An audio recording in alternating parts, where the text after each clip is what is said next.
Hey, welcome everyone to Wizards Outlook. We got Cardo Dudley Jr. here. I'm Wilson Tarpe Jr. And the Wolves rally from 21 down thanks to a career night from Anthony Edwards to beat the Wizards 130 to 121.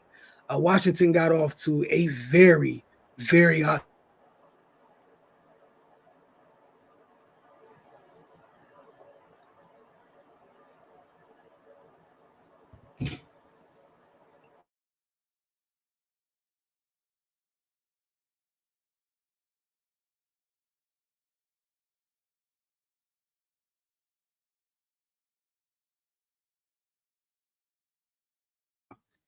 My fault, guys. Sitting here running my mouth while mute. But the Timberwolves rally from 21 down. Anthony Edwards, 51 points tonight. We've seen the Wizards throughout this season get off to really, really hot starts. But some of the thing that's happened with that along the way is they get out to these hot starts and not always able to sustain them.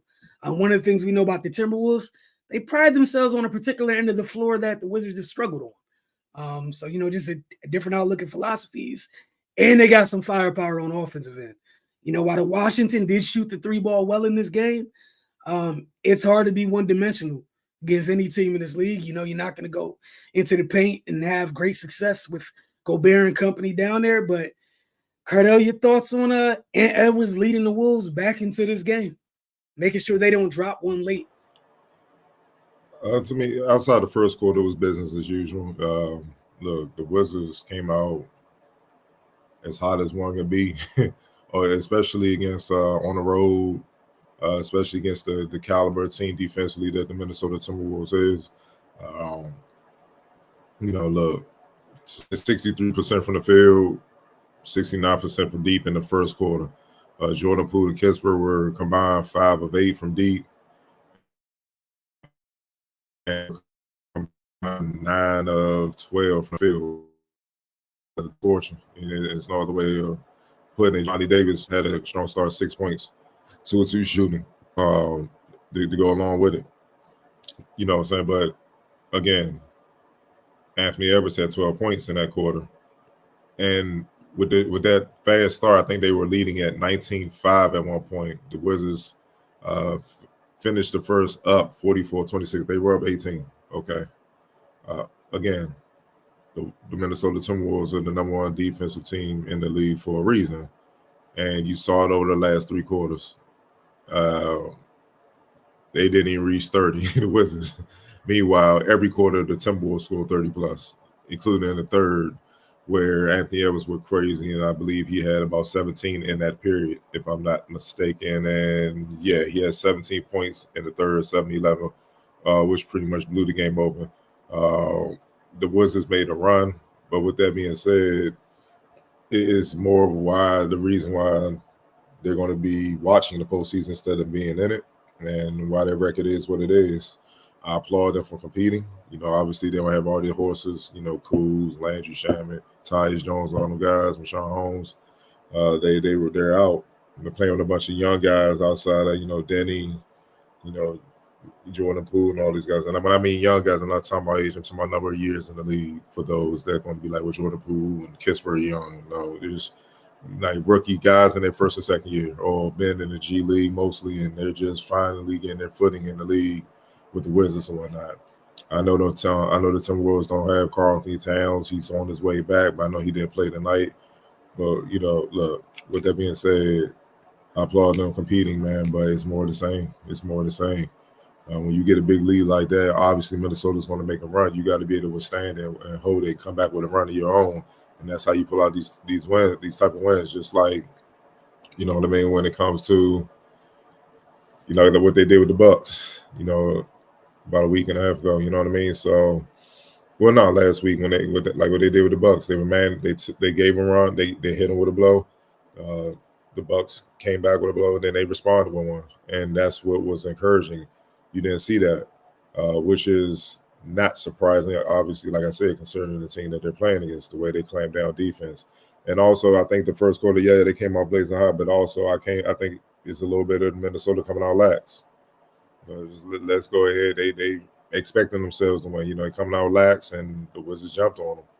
Because what people may not know is tomorrow I think they play the Nuggets. So you could tell that they came out the game, all right, let's just beat them, don't get hurt. And, it's a big game because that's pretty much going to decide who has the number one seed in the West, possibly. So they probably were looking ahead and the Wizards jumped on them and they realized, dang, we got to deal with what's in front of us. Yeah, because if you drop this game, tomorrow's game won't matter.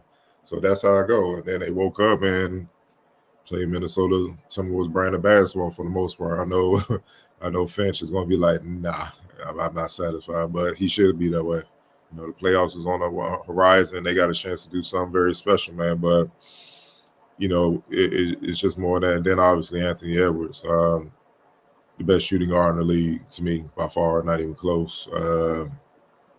Jordan Poole went off in the first quarter. He had about 11 in the first quarter or something like that.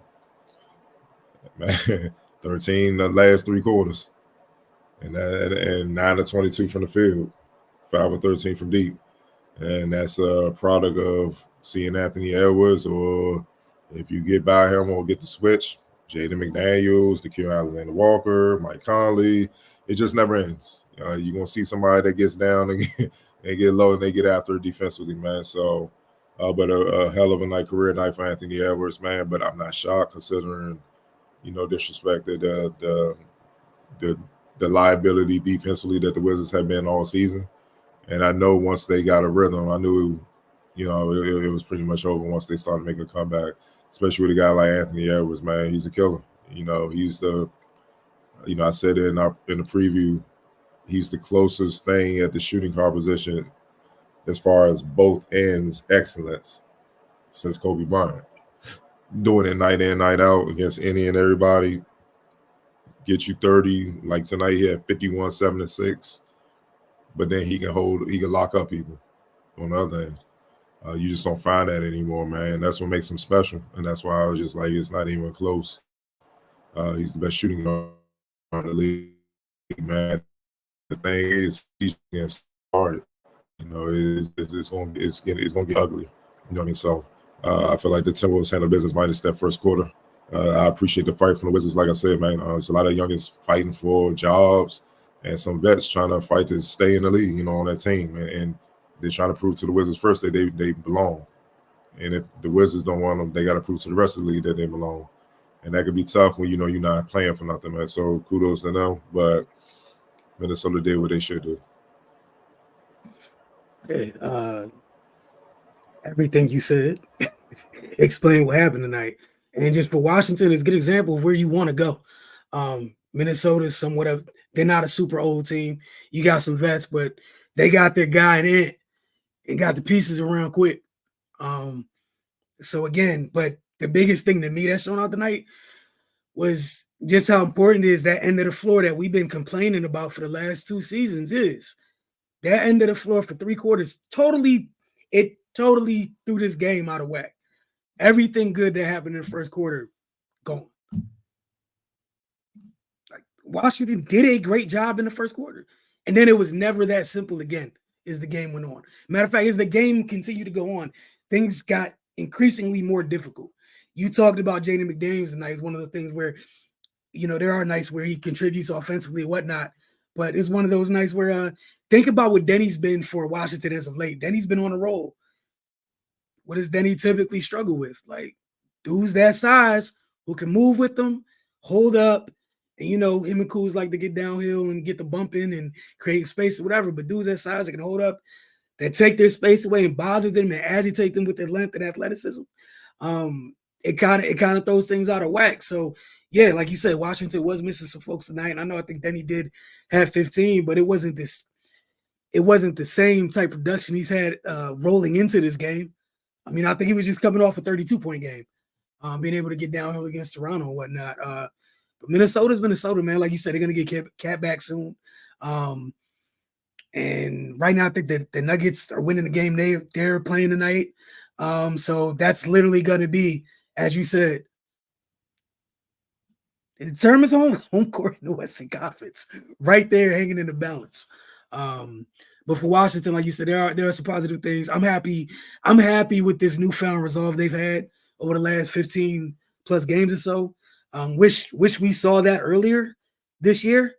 but it is what it is. But look, it's real simple. I got to ask it. Player of the game, I think you mentioned several times already, Zane Edwards, not too hard. But before we move on, just want to throw this one thing out there. The Wizards held on to the ball pretty good. They had 13 turnovers. The Wolves scored 22 points off the 13 turnovers. And that just tells you how potent they are when they get on the run, man. You know what I'm saying? So it's hard to make mistakes against them. And then when you get them in the half court defensively, it's hell enough trying to score the ball, trying to execute in the half court, man. So you definitely don't want to give up too many mistakes. And the thing is, they didn't 13. You can live with that. You know what I'm saying? You can live with that most nights, but obviously against them, it's a different animal.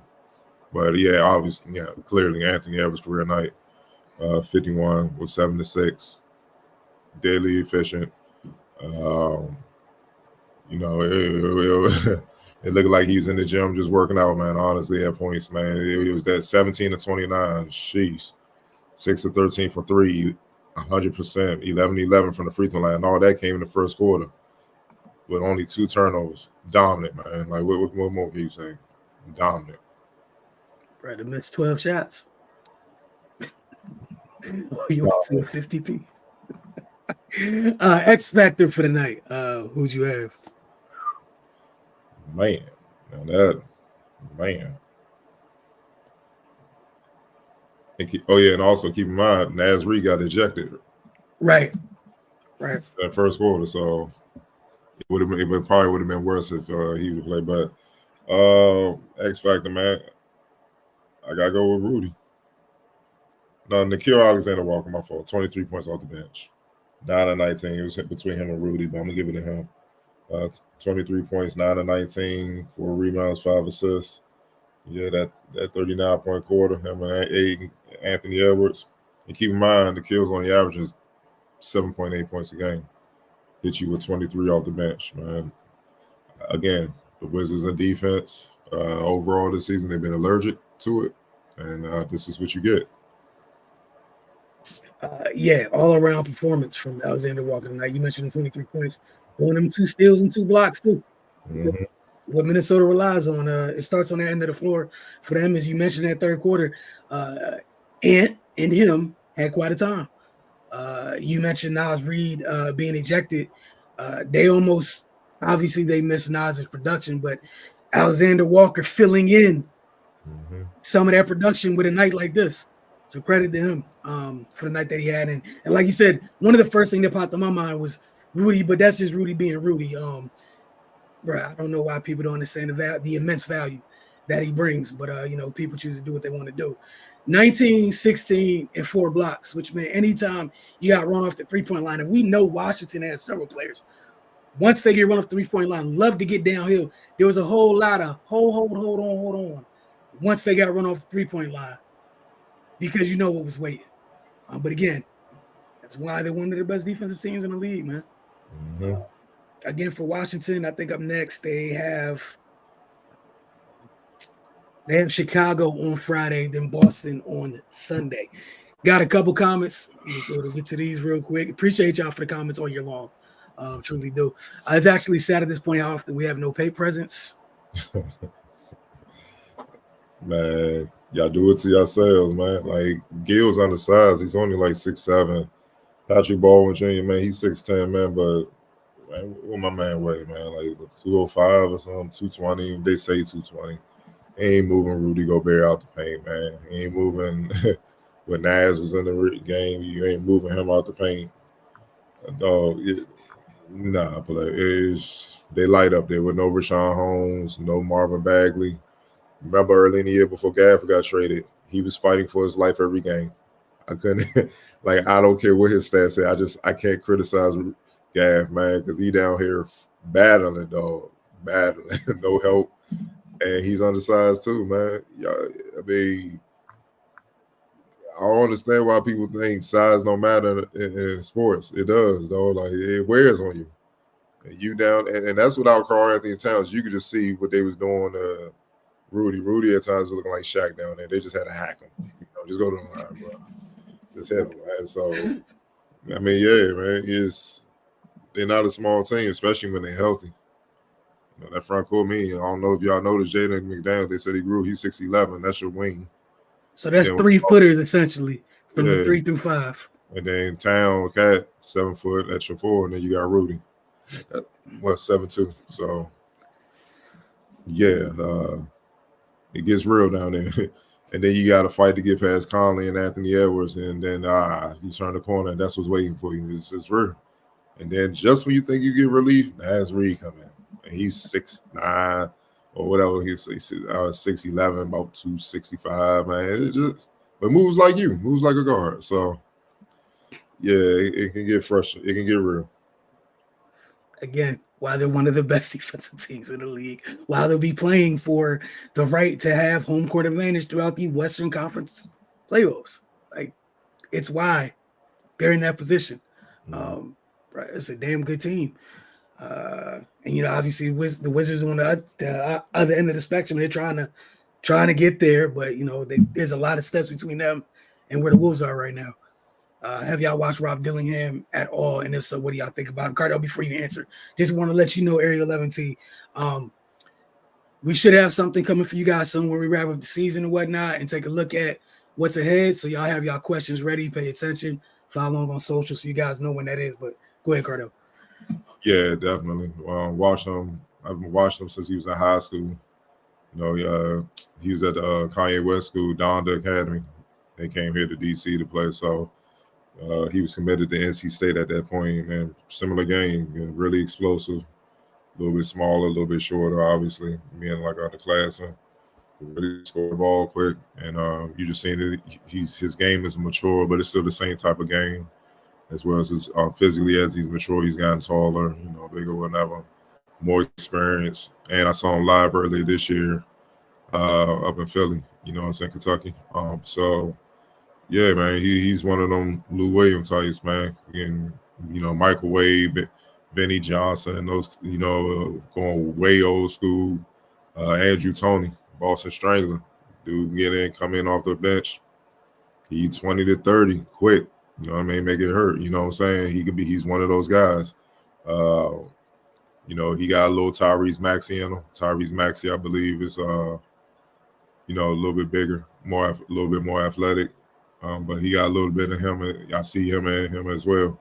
And you can kind of tell that's what Cal had in mind for him, because he was kind of playing that similar role that Maxey played in Kentucky, where, he could score the ball, but he was putting the ball in his hands to also make plays and get used to, at times, running the team, man. So he was building him up to be another Maxey in a sense. So he can be that. But one thing that does translate for him is he knows how to score the ball. You know what I mean?